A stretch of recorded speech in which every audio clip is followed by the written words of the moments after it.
आज भारत अपना 76वां गणतंत्र दिवस मना रहा है। देश की राजधानी दिल्ली में राष्ट्रपति द्रौपदी मुर्मू ने ध्वजारोहण किया। इसके साथ ही कर्तव्य पथ पर परेड निकाली गई।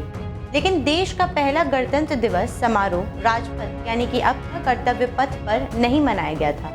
राष्ट्रपति के शपथ ग्रहण करने के बाद समारोह का आयोजन इरविन एम्फी थिएटर में हुआ था। इसके साथ ही परेड का आयोजन सुबह नहीं बल्कि दोपहर को हुआ।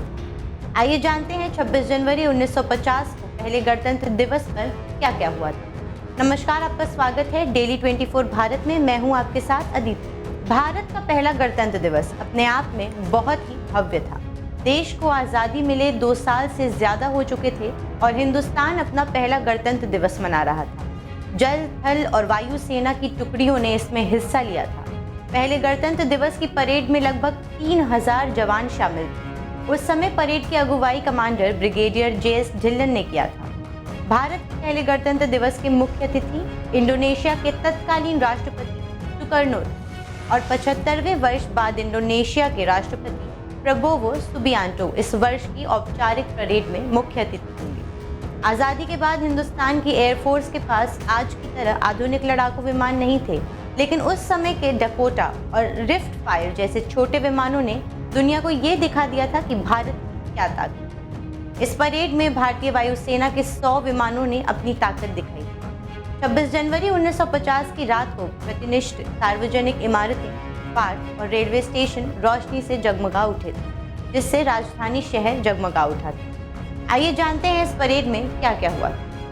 इस अवसर पर दोपहर 3:45 पर हुई समारोह परेड में देश के पहले राष्ट्रपति डॉक्टर राजेंद्र प्रसाद के तिरंगा फहराने के साथ भारतीय वायुसेना के लिबरेटर नामक बम वर्षक विमानों ने सलामी उड़ान भरी। उल्लेखनीय है कि जनवरी 1950 में भारत के एक गणराज्य बनने के बाद भारतीय वायुसेना के नाम के आगे लगे रॉयल शब्द को हटा दिया था। परेड समारोह कार्यक्रम में झंडारोहण के समय ही सलामी उड़ान वाले विमानों के स्टेडियम के ठीक ऊपर से उड़ान भरने के तालमेल को सुनिश्चित करने के लिए जमीन पर दृश्य नियंत्रण की सुविधा से लैस एक कार स्टेडियम में खड़ी की। इस कार में तैनात सैनिक लिबरेटर विमानों के बेड़े के कमांडर से सीधे रेडियो संपर्क में थे। उल्लेखनीय है कि तब विंग कमांडर HSR गोहेल के नेतृत्व में 4 लिबरेटर विमानों ने इरविन स्टेडियम के ऊपर से आकाश में भारतीय राष्ट्रपति के लिए सलामी उड़ान भरी थी।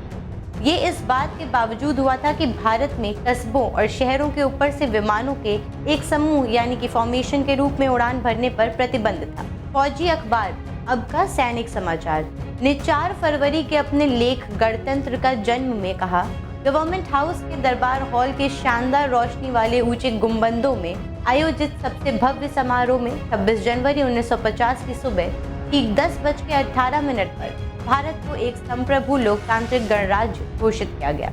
इसके 6 मिनट बाद डॉक्टर राजेंद्र प्रसाद ने राष्ट्रपति के रूप में शपथ ली। इसमें बताया गया है कि भारतीय गणराज्य के जन्म और इसके प्रथम राष्ट्रपति के पदभार ग्रहण की घोषणा सुबह 10:30 बजे के कुछ ही समय बाद 31 तोपों की सलामी के साथ एक प्रभावशाली शपथ ग्रहण समारोह में सेवा नेतृत्व गवर्नर जनरल C राजगोपालाचारी ने भारत अर्थात भारत गणराज्य की घोषणा पढ़ी। उस वक्त संविधान द्वारा ये घोषणा किया गया कि इंडिया यानी भारत राज्यों का एक संघ होगा, जिसमें संघ के अंतर्गत वे क्षेत्र सम्मिलित होंगे जो अब तक गवर्नर के प्रांत, भारतीय राज्य और मुख्य आयुक्तों के प्रांत थे। इसके बाद राष्ट्रपति ने शपथ ली और पहले हिंदी में और फिर अंग्रेजी में संक्षिप्त भाषण दिया। इसके बाद दोपहर 2:30 बजे राष्ट्रपति doctor Rajendra Prasad government house, जो अब का राष्ट्रपति भवन है, से राजकीय सम्मान के साथ निकले।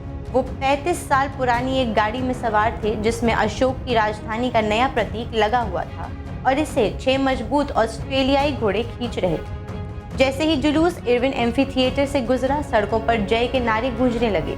राष्ट्रपति ने लोगों के अभिवादन का गर्मजोशी के साथ हाथ जोड़कर जवाब दिया। परेड में 3:45 बजे इरविन एम्फी थिएटर पर समाप्त हुई। यहाँ भारत की तीनों सेनाओं और पुलिस के 3000 अधिकारियों और जवानों ने सामूहिक बैंड के साथ औपचारिक परेड। तीनों सशस्त्र बलों और पुलिस का प्रतिनिधित्व करने वाले 7 सामूहिक बैंड ने दर्शकों का मनोरंजन किया, जबकि सेना की इकाइयों और स्थानीय टुकड़ियों और रेजिमेंटों ने कार्यक्रम को रंगीन और सटीक बना दिया। तो ऐसे मनाया गया था भारत का पहला गणतंत्र दिवस।